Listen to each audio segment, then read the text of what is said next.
बच्चों, इस वीडियो में हम chapter 7 system of particles and rotational motion के एग्जांपल्स 7.1, 7.2 और 7.3 सॉल्व करने वाले हैं। तो चलिए पहले देख लेते हैं एग्जांपल 7.1। इस एग्जांपल में बच्चों हमें एक इक्विलेटरल ट्रायंगल गिवन है जिसकी वर्टिसेस पर मास रखे हुए हैं 100 ग्राम, 150 ग्राम एंड 200 ग्राम। Each side of the equilateral triangle is given 0.5 metre long. अब हमें इस ट्रायंगल का सेंटर ऑफ मास कैलकुलेट करना है। ठीक है, तो चलिए बच्चों इसका सॉल्यूशन देख लेते हैं। बच्चों क्वेश्चन में हमें मास गिवन है m1, m2, m3। तो टोटल मास हमने इनको ऐड करके कैलकुलेट कर लिया। टोटल मास आ गया 450 ग्राम। हमें साइड गिवन है ट्रायंगल की 0.5 मीटर लॉन्ग, तो फिर सभी साइड्स जो हैं वो 0.5 मीटर लॉन्ग हो गई क्योंकि इक्विलेटरल ट्रायंगल है। ट्रायंगल को आप देख सकते हैं हमने कोऑर्डिनेट सिस्टम में इस तरीके से ड्रॉ किया है कि तीनों वर्टिसेस में से एक ओरिजिन पर है। अब यहाँ के जो कोऑर्डिनेट्स हैं वो हो गए 0, 0। हमें कोऑर्डिनेट्स की ज़रूरत क्यों पड़ती है? क्योंकि किसी भी बॉडी के सेंटर ऑफ मास को कैलकुलेट करने के लिए हमारे पास फॉर्मूला होता है कि जो सेंटर ऑफ मास का x कोऑर्डिनेट है वो होगा समेशन mi/xi/m। ये टोटल मास है। सिमिलरली y कोऑर्डिनेट फाइंड कर लेंगे। तो इन फॉर्मूले की हेल्प से हम सेंटर ऑफ मास जो है वो फाइंड कर लेते हैं।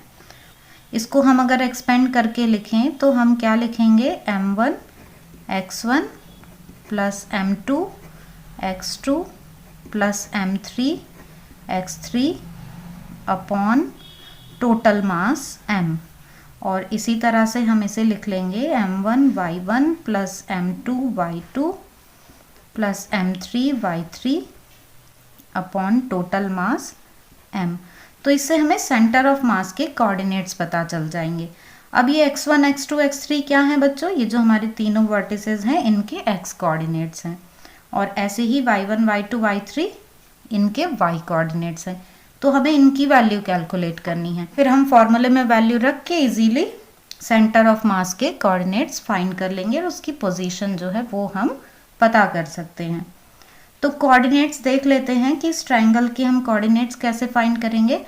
बच्चों हमको साइड जो है यहाँ से यहाँ तक ये गिवन है 0.5 metre.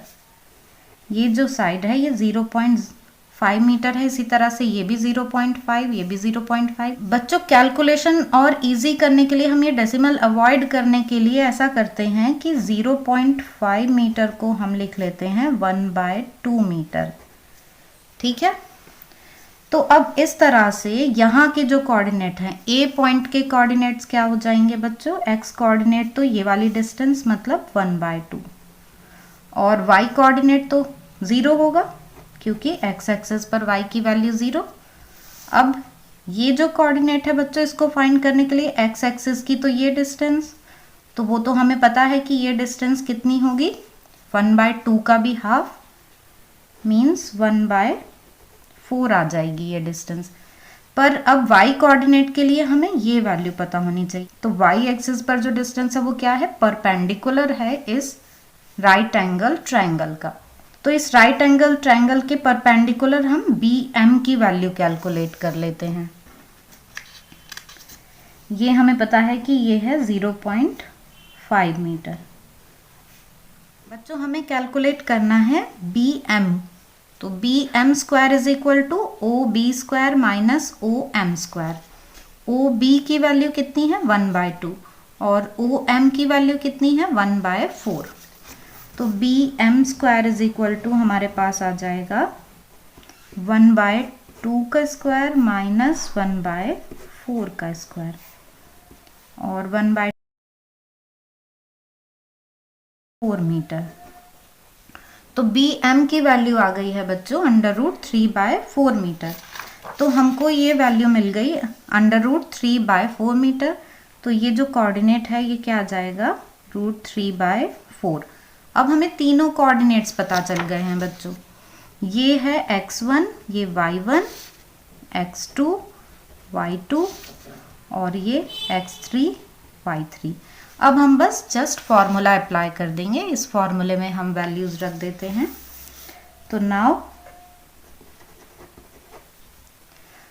x is equal to, अब हम ये फॉर्मूले में वैल्यू रख रहे हैं m1 की वैल्यू है 100 इंटू x1 कोऑर्डिनेट ये हमारा यहाँ पर हम देख रहे हैं कि 0 पर है, तो ये 0 आ गया, प्लस m2 की वैल्यू कितनी है, यहाँ पर हम मासेस भी यहाँ पर ही लिख लेते हैं। यहाँ पर मास है 100 ग्राम, यहाँ पर जो मास है वो है 150 ग्राम, और यहाँ पर मास है 200 ग्राम, इस पॉइंट का मास।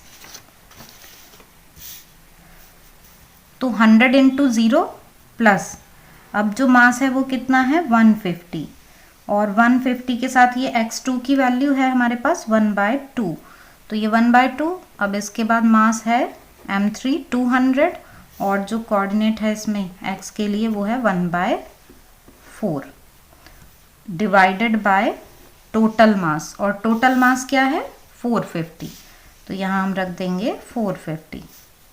अब इसको हम सॉल्व कर लेते हैं, तो ये तो वैल्यू 0 हो गई ना बच्चों, ये आ गया यहाँ पर 75 2 से डिवाइड करके, और यहाँ पर ये आ गया 50 अपॉन 450, तो इस तरह से ये हमारे पास आ जाता है 125 upon 450।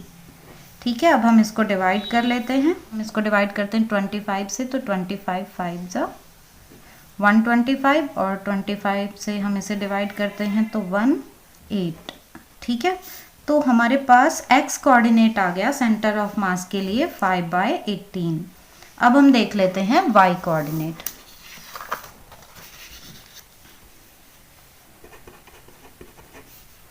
y is equal to, अब हम यहाँ पर y1 y2 y3 की वैल्यूज रखेंगे, तो y1 कितना है 0, और मास है इस पॉइंट पर 100, तो 100 इंटू 0 प्लस 150 इंटू, तो ये भी 0 आ गया, और उसके बाद ये यहाँ b पॉइंट पर मास है 200, और y की वैल्यू है यहाँ y3 की वैल्यू √3/4, और ये total divided by 450, total mass से हमने डिवाइड कर दिया इसको। अब यहाँ पे आ गया बच्चों, ये इससे डिवाइड किया हमने तो 50√3 अपॉन 450, और इसको हम क्या लिख सकते हैं, ये 0 से 0 कैंसिल, 5 9 45, ये आ गया √3/9। ये हमारे पास y कोऑर्डिनेट की वैल्यू आ गई है बच्चों। तो सेंटर ऑफ मास के जो कोऑर्डिनेट्स हैं वो क्या आ गए हैं, सेंटर ऑफ मास के कोऑर्डिनेट्स हमें मिल गए हैं 5/18 एंड √3/9। बच्चों हमारे पास जो ये कोऑर्डिनेट्स आए हैं x y c o m centre of mass के, वो हैं 5/18 एंड √3/9। तो हम इनको यहाँ पर लोकेट करने के लिए क्या करते हैं कि ये जो 1/2 है, जो यहाँ से यहाँ तक की जो डिस्टेंस है ना बच्चों 1/2, इस 1/2 को हम लिख लेते हैं 9/18। ये बच्चों ये रफ वर्क है जस्ट आपको समझने के लिए, किया हमने इसमें भी 9 से मल्टीप्लाई ऐसे कर दिया हमने, तो ये 9/18 आ गया। तो टोटल जो यहाँ से यहाँ तक की डिस्टेंस है वो कितनी है 9/18, और हमको कितनी ड्रॉ करनी है 5/18। तो अगर ये टोटल यहाँ तक 9/18 है तो 5/18 कहाँ आएगा, 9 का हाफ 4.5, तो ये तो 4.5 आ गया, इससे थोड़ा सा ज़्यादा, तो इससे थोड़ा सा आगे कहीं यहाँ पर ये 5/18 मिल जाएगा हमें। तो x कोऑर्डिनेट जो है वो यहाँ कहीं पर आएगा। अब हम देख लेते हैं √3/9। तो √3/9 के लिए हम ऐसा करते हैं कि देखते हैं ये टोटल डिस्टेंस जो है y एक्सिस पर ये कितनी है। तो ये है हमारे पास बच्चों √3/4, ये तो थी हमारी x एक्सिस पर, और ये है हमारी y एक्सिस पर। तो √3/4 को भी हम कुछ इसी तरह से लिख लेते हैं। तो ऐसे करने के लिए हम क्या करेंगे, √3/4 इंटू 9 से इसमें मल्टीप्लाई कर दी, तो ये हो गया 9√3/36, और ये है हमारे पास √3/9। √3/9 को हमने लिख लिया 4√3 अपॉन 36। ठीक है, इसमें हमने 4 से मल्टीप्लाई कर दी। अब ये दोनों सेम डिनोमिनेटर के बन गए हैं ना। अब हमें कैलकुलेट करना है इसको, यहाँ इजी रहेगा। 36 तो टोटल है 9 और हमें कहाँ पर मार्क करना है, 4 पर। तो टोटल है ये 9, तो 4.5 जस्ट मिड में आएगा, लेकिन हमको मिड से थोड़ा सा और कम रखना है क्योंकि 4.5 मिड में आएगा। तो हम सपोज यहाँ पर लेते हैं, तो y एक्सिस की वैल्यू यहाँ पर आ जाएगी, पर x एक्सिस के साथ ये पॉइंट इधर बना। तो बच्चों ये आ जाएगा हमारा सेंटर ऑफ मास, ये होगा C सेंटर ऑफ मास, ये जो पॉइंट आएगा। बच्चों हमारे पास सेंटर ऑफ मास के कोऑर्डिनेट्स जो हैं 5/18 और दूसरा √3/9 ये आ गए हैं। और √3/9 को भी हम थोड़ा और सिंप्लीफाई करके लिख लेते हैं 1/3 ये हमने √3/9 को कैसे लिखा है 1/3 ये देख लेते हैं। 5/18 तो ये है ही, यहाँ पर हमने √3 से मल्टीप्लाई कर दी, √3 से डिवाइड, तो √3 तो ऊपर 3 आ जाएगा और फिर 3 3 9। तो इस तरह से ये 1/3 ये कोऑर्डिनेट्स आ जाते हैं हमारे पास। और इनको हम डायग्राम में जब देखते हैं तो इस पोजीशन पर आते हैं। तो बच्चों आई होप कि आपको ये क्वेश्चन समझ में आ गया होगा। अब हम देख लेते हैं एग्जाम्पल 7.2। बच्चों एग्जाम्पल 7.2 में हमें सेंटर ऑफ मास फाइंड करना है एक ट्रायंगुलर लेमिना। हमने यहाँ पर एक ये ट्रायंगल ड्रॉ कर लिया है। ऐसा करते हैं बच्चों कि इस ट्रायंगल को हम ऐसे छोटी छोटी स्ट्रिप्स में डिवाइड कर लेते हैं। ये हमने इक्वल स्ट्रिप्स में डिवाइड कर लिया, इस बेस के पैरेलल हैं ये लाइन, और ये जो कॉर्नर इफेक्ट है इसको हम कर देते हैं नेग्लेक्ट। तो इस तरह से हमें ये क्या मिल जाती है, रेक्टेंगुलर स्ट्रिप। और किसी ऐसे रेक्टेंगुलर शेप का सेंटर ऑफ मास क्या होता है, जस्ट उसका ये मिड पॉइंट। हमको इस स्ट्रिप का सेंटर ऑफ मास यहाँ मिल जाता है। सिमिलरली हम और सभी का भी इसी तरह से ये सेंटर ऑफ मास ये सब फाइंड कर लेते हैं। और जब हम इन सबको ज्वाइन करते हैं तो हमें की मीडियन मिल जाती है LP। इसी तरह से हम इधर से ये ऐसे ड्रॉ कर सकते हैं, इस LM के पैरेलल बहुत सारी ऐसे हम लाइन ड्रॉ कर सकते हैं, मीन्स इक्वल पार्ट में डिवाइड कर सकते हैं हम ऐसे ट्रायंगल को। और फिर उनको उनके सेंटर ऑफ मास को ज्वाइन करने से हमें NR ये मीडियन मिल जाती है। और सिमिलरली इसी तरह से हमें MQ ये मीडियन मिल जाती है। तो तीनों मीडियंस एक पॉइंट पर इंटरसेक्ट करती हैं और ये जो पॉइंट है बच्चों यही है सेंटर ऑफ मास। इसको लिख देते हैं हम C। तो ये जो पॉइंट ऑफ इंटरसेक्शन है तीनों मीडियंस का, वो सेंटर ऑफ मास आ जाता है। तो बच्चों किसी ट्रायंगुलर लेमिना का सेंटर ऑफ मास जो है मीडियंस का पॉइंट ऑफ इंटरसेक्शन होता है एट द सेंटरॉइड। तो सेंटर ऑफ मास कहाँ पर होता है किसी ट्रायंगुलर लेमिना का, एट द सेंटरॉइड। बच्चों अब देख लेते हैं एग्जाम्पल 7.3। बच्चों एग्जाम्पल 7.3 में हमें सेंटर ऑफ मास फाइंड करना है एक यूनिफॉर्म L शेप्ड लेमिना का। डायमेंशंस हमें फिगर में गिवन है। Mass of the lamina is 3 kg। तो फिगर देख लेते हैं। बच्चों हम यहाँ फिगर में देख सकते हैं ये L शेप लेमिना, जिसकी हमें साइड गिवन है कि ये है 2 मीटर और इस तरह से ये हमें गिवन है कि ये 1 मीटर है।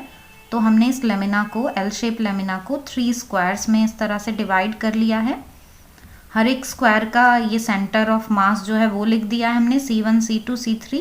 अब हमको ये C1 C2 C3 एक ट्रायंगल की वर्टिसेस के फॉर्म में मिल गई हैं। तो हम इस ट्रायंगल का सेंटर ऑफ मास कैलकुलेट कर लेंगे, वही इस लेमिना का सेंटर ऑफ मास होगा।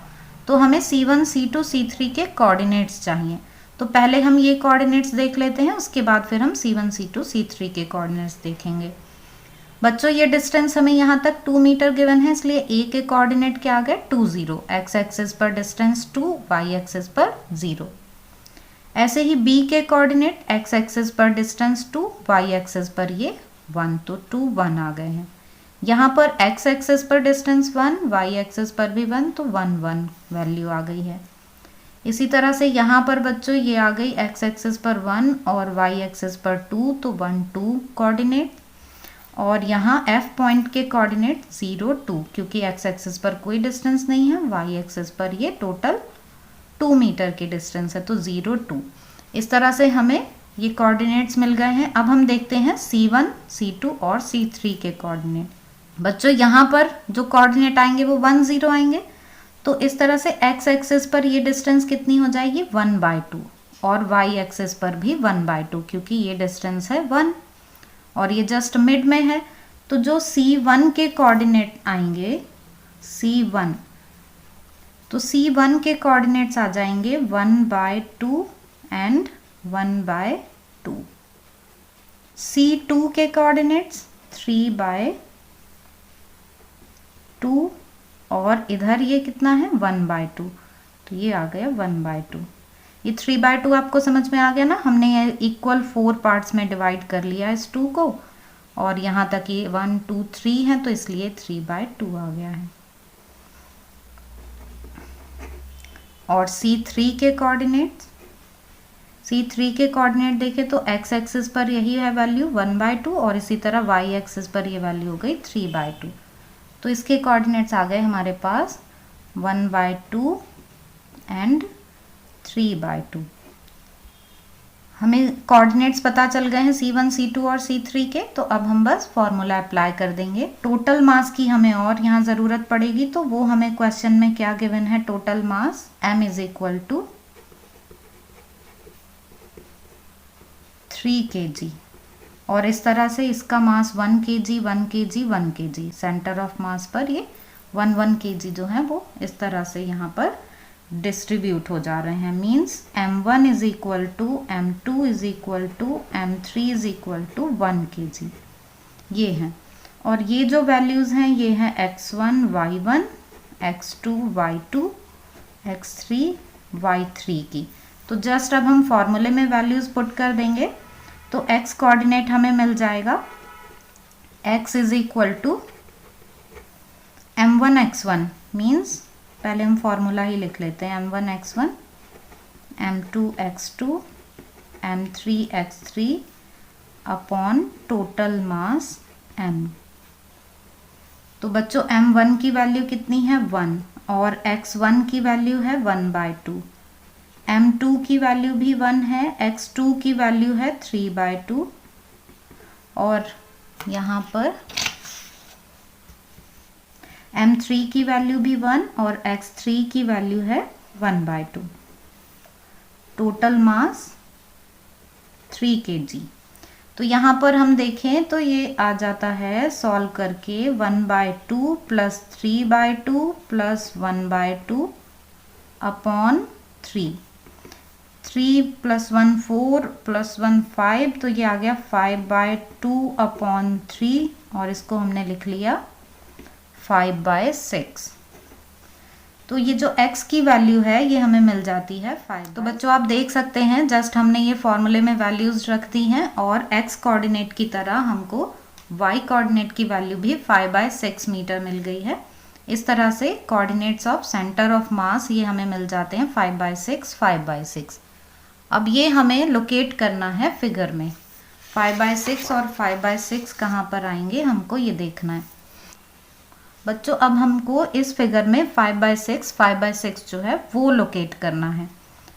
वैसे हम यहाँ पर इस ट्रायंगल का सेंटर ऑफ मास कैलकुलेट कर रहे हैं, तो वो इस ट्रायंगल का सेंट्रॉइड होगा, और ये मीडियन देखें हम तो एक मीडियन यहाँ पर आ गई, तो इस मीडियन पर ही लाई करेगा सेंटर ऑफ मास। तो हम ऐसा करते हैं, ये मान लेते हैं कि C2 C3 इनका जो सेंटर ऑफ मास है वो यहाँ इस पॉइंट पर आ गया D पर। अब हमको C1D का मिड पॉइंट देखना होगा, तो C1D इस लाइन का जो मिड पॉइंट आएगा बच्चों वही इस ट्रायंगल का सेंटर ऑफ मास आ जाएगा, और यही कोऑर्डिनेट्स आ जाएंगे 5/6 और 5/6। तो ये आ जाएगा C, और जो C है C के कोऑर्डिनेट्स जो हैं वो आ गए 5/6 एंड 5/6। बच्चों इस सेंटर ऑफ मास को आपने देखा कि हमने इन कैलकुलेशंस को यूज़ किए बिना ही आइडिया लगा लिया कि सेंटर ऑफ मास कहाँ पर आएगा। तो हम विदाउट कैलकुलेशन भी सेंटर ऑफ मास को यहाँ इस पॉइंट पर लोकेट कर सकते हैं बाय यूजिंग द सिमेट्री। कि ये हमने ऐसे स्क्वायर्स में डिवाइड कर लिया, इन स्क्वायर से ये यहाँ ट्रायंगल आ गया, जो ट्रायंगल का सेंट्रॉइड होगा वही इस एल शेप लेमिना का भी सेंटर ऑफ मास होगा। तो आई होप कि आपको ये एग्जाम्पल समझ में आ गया होगा। फिर भी आपके कोई डाउट्स हों तो आप कमेंट सेक्शन में पूछ सकते हैं।